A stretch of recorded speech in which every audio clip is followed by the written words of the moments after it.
Hi, very good afternoon to you. It's Jim from maverickstar Observatory. In this video, what I want to just bring across to you guys is the importance of what is taking place with our Earth.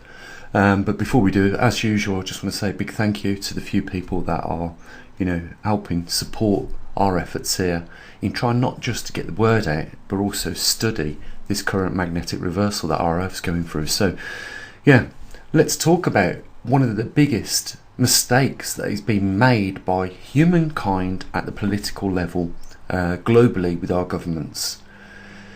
Let's put it into perspective.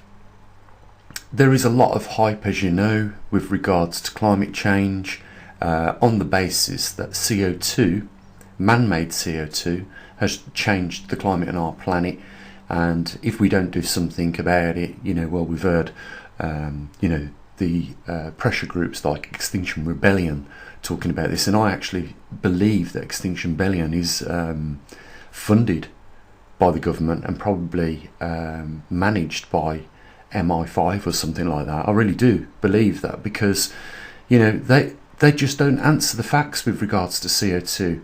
They say that humans have brought us to this point now where we've changed the climate on our planet, and I'm pretty sure that you're on my side with this, guys. We haven't done anything at all of the sorts. And, they've failed to ask some of the most serious questions, which really puts doubt on their theories that man has changed the climate through adding more CO2 into the atmosphere since the Industrial Revolution began. Especially when we lay down evidence that shows that there has been frequently times in the Earth's history where CO2 has been at a higher level, yet mankind could never have done it because he simply wasn't around then. According to the records, Homo sapiens, human beings, have only been on this planet 42,000 years. Before that, it was the Neanderthals.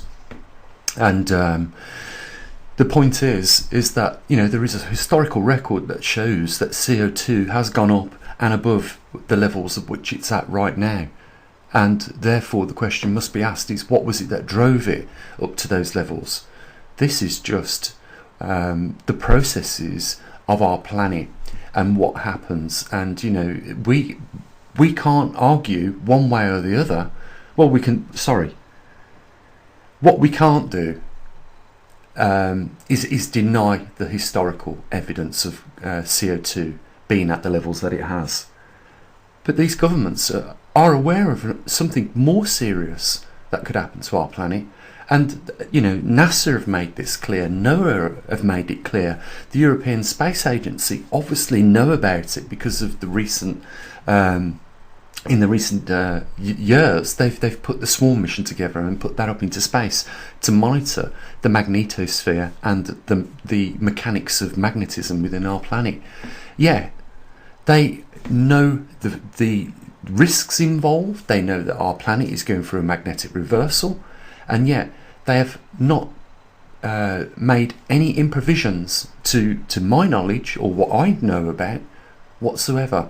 Yet they take the war on CO2 very serious. It is part of now everybody's taxpayers' purse. There is a percentage now put aside for climate and CO2 related issues. There is nothing, as far as I'm aware, in any global government, a kitty or a fund that has been set aside for the magnetic reversal. Nothing at all. And yet the magnetic reversal poses a threat that could possibly make our planet look like Mars is right today, because Mars looked very different thousands and thousands of years ago.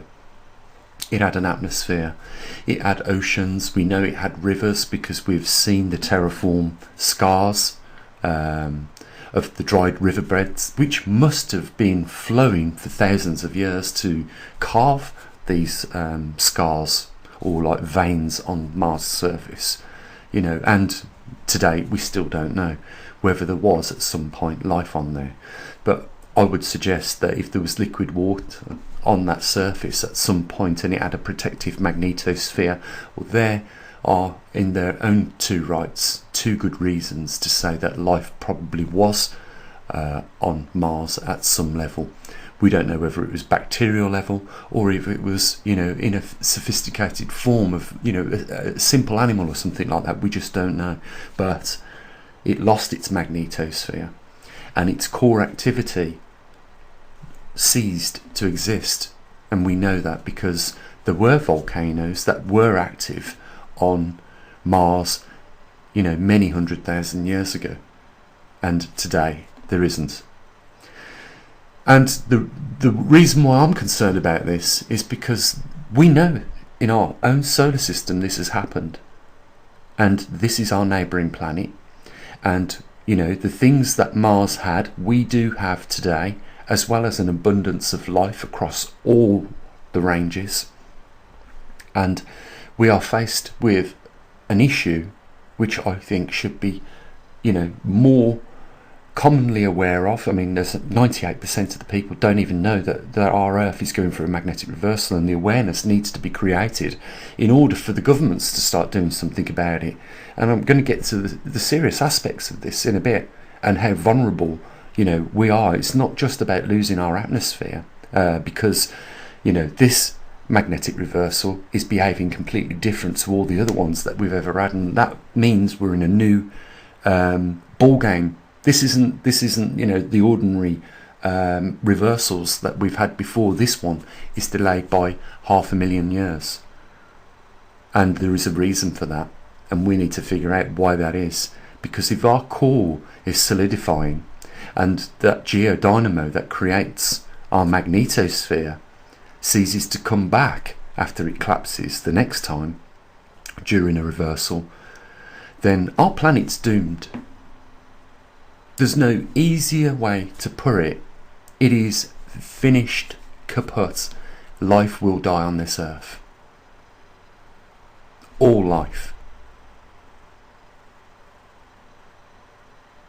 So, you know, it's really serious that the awareness, you know, becomes more at the grassroots. You know, individuals need to know about this. And a lot more than just a couple of percent, and they need to know what the real impacts are of a planet that could possibly lose its magnetosphere. And this isn't fear I'm trying to drive out here. I'm just trying to spell out, you know, the facts. We've seen it happen on a planet in our solar system already, and we're aware of the fact that we are going through a magnetic reversal now, but there seems to be more concentration on CO2, which is not even close to the danger that the magnetic pole poses and the reversal. Even if the magnetosphere does regain its full strength after the reversal, we don't know whether that will be the case. We're dealing with something new here, we just don't know.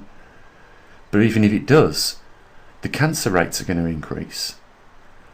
The cardiac arrhythmia is going to start killing more people.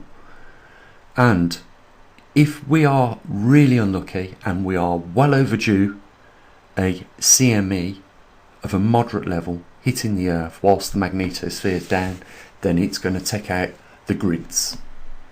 And that, as you know, is a real serious thing, because we are so heavily reliant on, you know, our infrastructure, our electrical grid, the power networks around the world that keep our cities ticking. I mean, we saw what happened when the grid went down in Texas during that ice storm. That was just one city, crippled, affected over 100 million people.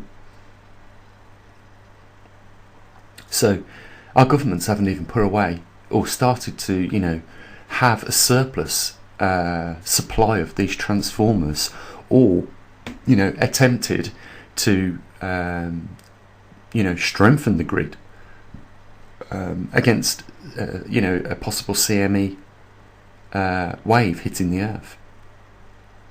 And, you know, it's staggeringly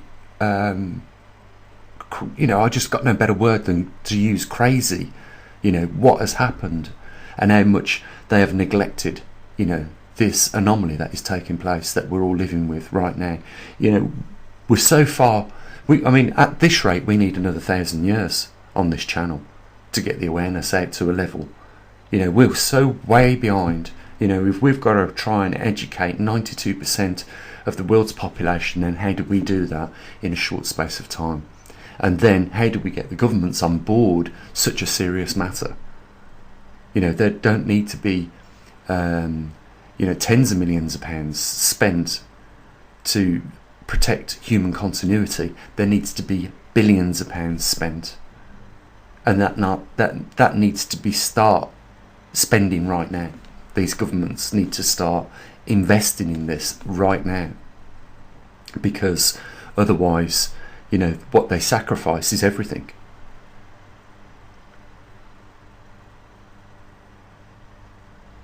There are things we can do. Absolutely, there are things we can do.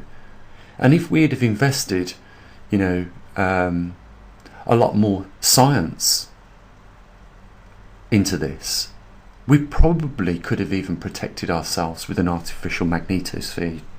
I believe that could have been possible. Instead of investing in, these battleships and aircraft carriers and, stealth fighting aircraft at costs of billions of pounds to taxpayers. If we could, like we have done, made massive efforts to combat COVID with vaccines and come up with them in a year, bringing as they have boasted 10 years of standard research into less than 12 months, and threw a lot of money at it, we could do the same with with this reversal that we're going to go through. Just they've got all the cards, the governments have. They know exactly the risks, but nothing's being done at the moment. Nothing at all. CMEs, cancer, heart failure is just a start. And I've got to say, all three of those affect not just human species, they affect every life on the planet. We need to do a lot more than what we're doing, guys, and we obviously need to keep monitoring what we do, and we need to really step up our game. Really step up our game. Yes, we're tracking the magnetic North Pole position every 3 seconds, and we've got a few magnetometers out there in the field, but we need to do more, and we can absolutely do more. There's on the one side of the coin, there's the expansion of the observatory, and on the other side of the coin, there is the expansion of knowledge, making sure that the 98% that are unaware that their Earth is going through a very rare anomaly and is possibly life-threatening. In comparison with CO2, it makes CO2 look like a tick.